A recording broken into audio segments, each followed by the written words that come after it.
प्यारे सत्संग जियो, आप लोगों का एक सवाल आया है।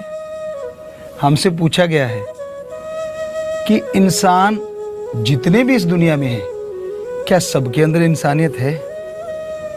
वाकई बात तो आपने बहुत बढ़िया पूछी है, कमाल की बात है। इंसान तो सारे ही हैं, सबकी जात इंसान है, कोई भी ऐसा नहीं है कि जो इंसान ना हो। ये अलग बात है, किसी में भगवान ने बुद्धि विवेक थोड़ा कम दे दिया, मंदबुद्धि कहलाता है।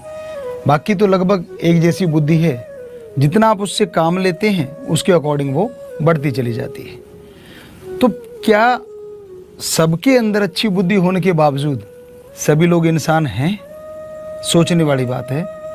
नहीं, इंसान का भेष तो हर कोई धारण किए हुए है, लेकिन सभी इंसान नहीं है। इंसान का एक भेष जरूर है। कैसे? मान लीजिए रोड के किनारे कोई घायल है, चलो इंसान को ही ले लें। कोई इंसान घायल पड़ा है वहां पे, और गाड़ियां आती हैं, चलाने वाला इंसान है। वो देखते हैं उसको। क्यों देखते हैं? कि कहीं कोई अपना तो नहीं। क्या इंसान में कोई फर्क है? हम सब एक ही मालिक की औलाद हैं, लेकिन नहीं, अपने का मतलब पारिवारिक या कोई रिश्तेदार। और फिर एक्सीलेटर दबाते हैं, वो बेचारा तड़फता रह जाता है। क्या ये इंसानियत है? कई बार ऐसा होता है, कोई किसी को मार रहा होता है, पीटता है, और आप मोबाइल निकाल के उसकी वीडियो बना रहे होते हैं। क्या ये इंसानियत है? क्या ऐसे इंसान कहें? इंसान का काम तो किसी के दुख दर्द को देख के उसके दुख दर्द में शामिल होना, और हो सके तो उसके दुख दर्द को दूर करने की कोशिश करना। इसका नाम इंसानियत है। लेकिन ये बहुत कम पाया जा रहा है। अब आपने इंसान को देखा कि तड़पते इंसान को छोड़ के लोग कैसे आगे बढ़ जाते हैं। एक आपको इसके साथ उदाहरण देते हैं। राजस्थान में हमने देखा, हमारे वहां पे नील गाय, मृग, हिरण काफी आया करते थे। तो होता क्या था, अब किसानों की फसल खा जाते थे तो किसान कांटेदार तार लगा देते थे। पर वो पशु हैं, कहीं ना कहीं से जैसे पानी लगाते हैं, वो नक्का है, वो जगह खाली है तो वहीं से घुस गए अंदर। अब खेत का मालिक आता है, आवाज करता है, उसने तो करनी है, अपनी जायदाद, अपनी मेहनत की कमाई बचानी है, तो पशु भागते हैं। एक बार हमने देखा कि ऐसे ही एक नील गाय दौड़ी, सामने तार थी, उसने जंप किया, लेकिन तार उसके यहाँ पे लग गया कट। हमें बड़ा दुख लगा और उसके पीछे पीछे हो लिए कि देखते हैं ये कहाँ जाती है, क्या होता है। आगे जाके देखा, टीले थे, क्योंकि बालू रेत था हमारे खेतों में, बड़े बड़े टीले थे। तो जाके देखा तो वो टीलों के अंदर एक झोंक होती है। जैसे टीले बड़े बड़े हैं तो बीच में खाली जगह झोंक बोल देते, उधर हमारे उस टाइम में कहा करते थे। तो वहां पे वो नीलगाय खड़ी है, और बाकी जितने भी उसके साथी हैं उसको चारों तरफ से घेरे खड़े हैं। हो सकता है उनका कोई डॉक्टर होगा, वो आता है पास में और जीभा से लीपापोती कर रहा है, चाट रहा है, तो ब्लड आना धीरे धीरे बंद हो जाता है। फिर वो इकट्ठे मिलके चल पड़ते हैं। तो ये सीन आपने सुना और देखा, हमारी आंखों देखी बात। और इससे पहले हमने क्या बताया कि एक इंसान रोड पे घायल पड़ा है, और उसके जात वाले उसे देख देख के गाड़ियां भगाए जा रहे हैं, दौड़ाए जा रहे हैं। तो बड़ा अजीब लगता है। अब आप ये बताइए कि इंसान को इंसान कहें या हैवान? हैवान यानी पशु तो हमदर्दी जताते हैं, वो तो एक दूसरे का साथ दे रहे हैं। लेकिन इधर इंसान देख के स्पीड बढ़ा रहा है, गाड़ियां दौड़ाया जा रहा है, कोई उसे उठाता नहीं। तो बुरा ना मानिएगा, इंसान की शक्ल में ऐसे लोग हाथ जोड़ के कह रहे हैं, बुरा मत मानना। इंसान की शक्ल में हैवानियत है ये, पशुपन है। नहीं, गलत कह दिया, क्योंकि पशु तो सही कर रहे हैं, वो तो जाके अपने साथी का साथ दे रहे हैं। तो फिर कौन सा नाम दें ऐसे लोगों का?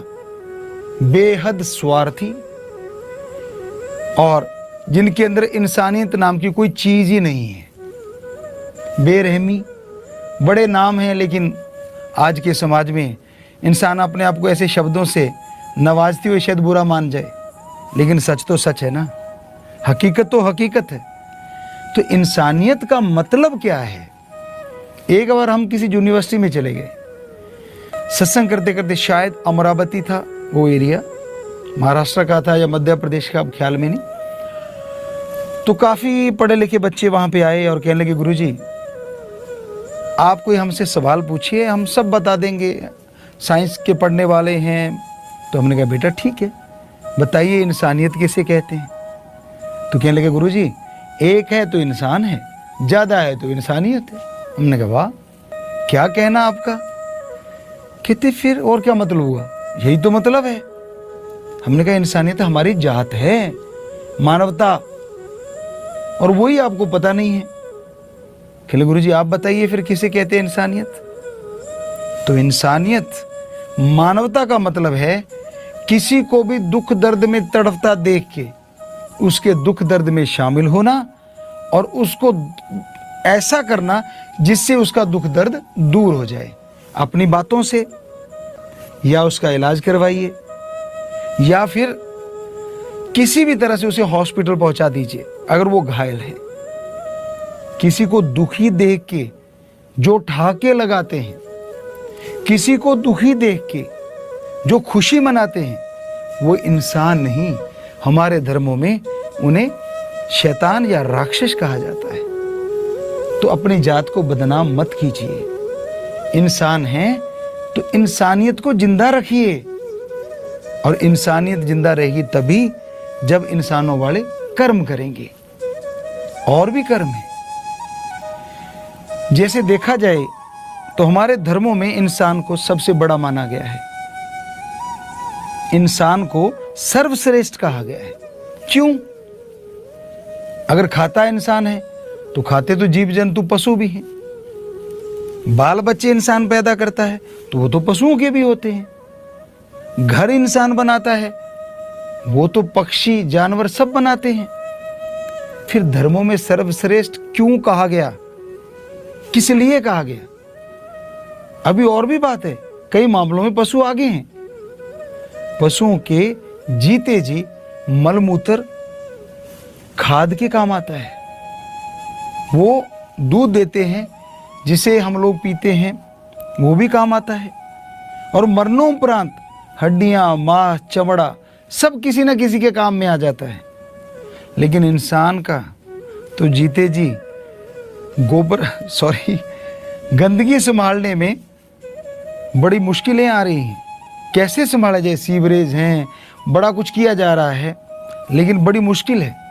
और उधर पशुओं की गंदगी खेतों में डलती है और उससे बहुत उपज होती है। जैसे गऊ का ले लीजिए, गऊ माता, उसका तो आपको कल परसों भी जिक्र किया था हमने कि उनका तो गोबर राजस्थान में कच्चे हमारे जब मकान हुआ करते थे, चूल्हे हुआ करते थे, हम लोग पोछा लगाते, हमारी माता जी को हमने ऐसे करते देखा, और भी देखा लोगों को घरों में जिनके ऐसे कच्चे चूल्हे वगैरह। तो क्यों? क्योंकि उससे बैक्टीरिया, वायरस खत्म हो जाते हैं। अब इंसान के तो आप जानते ही हैं, कोई वहाँ खड़ना पसंद नहीं करता यहाँ ये गंदगी गोबर पड़ा हो। तो इस मामले में तो इंसानों से जानवर आगे निकल गए, क्योंकि जीते जी इंसान के ये चीज़ें काम नहीं आती और मरणोपरांत भी चक्कर पड़ जाता है। हड्डियां वगैरह संभालने में काफ़ी टैक्स लग जाता है, आप जानते हैं, समझदार हैं। और यहाँ तक कि जलाने में भी या दफनाने में भी समय लगता है।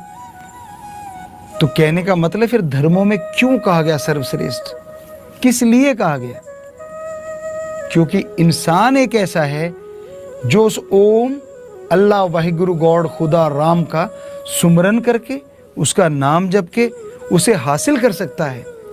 जबकि पशु परिंदे चाहते हुए भी दोनों जहां के मालिक ओम, राम, अल्लाह, वाहिगुरु, गॉड को नहीं देख सकते। ये एक ऐसा कार्य है जो इंसान को इंसानियत की बुलंदियों पे ले जाता है। तो ये कर्म भी जरूर कीजिए। आप बड़ा अच्छा सा जवाब देते हैं इस बारे में कि गुरुजी हमारे पास तो समय ही नहीं होता। अजी कमाल करते हैं आप। सही टाइम पे आप खाना खाते हैं, सही टाइम पे आप फ्रेश होते हैं, सही टाइम पे आप नहाते हैं, सही टाइम पे आप दफ्तर जाते हैं, सही टाइम पे हर कार्य कर लेते हैं। उसके लिए तो समय है, क्योंकि उससे स्वार्थ जुड़ा हुआ है, गरज जुड़ी हुई है। और आपको लगता है भगवान जी का भक्ति करने में क्या फायदा, ये तो हाथों हाथ नगद नारायण मिल जाएगा जब जाएंगे। अब राम जी पता नहीं कब देंगे और कैसे देंगे।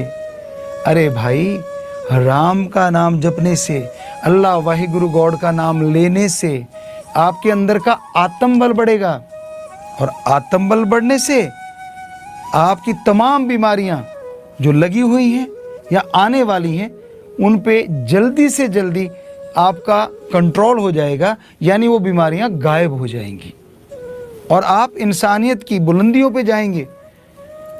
तो थोड़ा सा टाइम, चलो 5 मिनट, 10 मिनट सुबह, 10 मिनट शाम को राम का नाम लेके तो देखिए।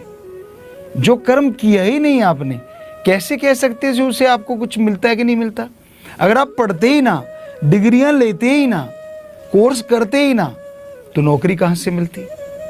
तो उसी तरह आप सबसे हाथ जोड़ के गुजारिश है, थोड़ा सा टाइम राम नाम के लिए जरूर निकाला करो, क्योंकि राम का नाम लेने से ही सारी परेशानियां दूर होती हैं, आत्म बल आता है। और जिनके अंदर आत्म बल आता है वो बुलंदियां छू जाते हैं, उनके अंदर और बाहर किसी चीज़ की कमी नहीं रहती, टेंशन दूर हो जाती है, सोचने की शक्ति शुद्ध हो जाती है, दिमाग में अच्छे विचार आने शुरू हो जाते हैं, और इसी का नाम इंसानियत है।